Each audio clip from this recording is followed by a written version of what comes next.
I pozdrav svima ljudi, dobrodošli u još jednu epizodu. Danas ću vam pokazati kako da ubacite i skinete teksturu u Minecraft. Znači, prokucate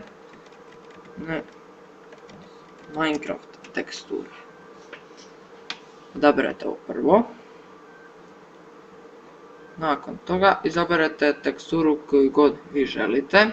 Evo ja ću na primjer izabrati ovu prvu. Vidite, to je tekstura.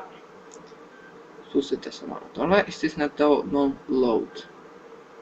Kada to stisnete, otvorit će vam se novi prozor i opet idete na download. I kada vam se to skine, skinit će vam se ovakav jedan folder. I onda otvorite svoj Minecraft. Uđete u mogućnosti, resursi i znači ovo je sada tu vaša tekstura. Idemo ubaciti novu. Odete na desktop, to je tamo gdje ste spremili. I znači kopirate tu svoju teksturu. Znači desni klik copy. Zatvorite. Idete opet otvore mapu resursa. I to zalijepite tu.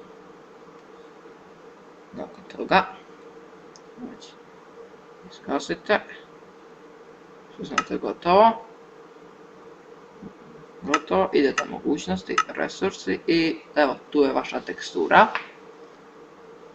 Znači jednostavno pomoću ove strelice prebacite je u svoj Minecraft, stisnete gotovo.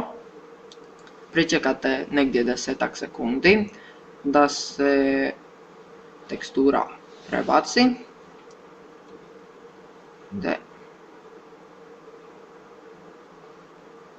I evo ga, ovo je vaša sada tekstura, uspješno ste je skinuli. Hvala vam što ste gledali ovaj video, ostavite like ili dislike ako vam se nije svidio komentar i obavezno subscribeajte. Vidimo se u sljedećoj epizodi, ćao!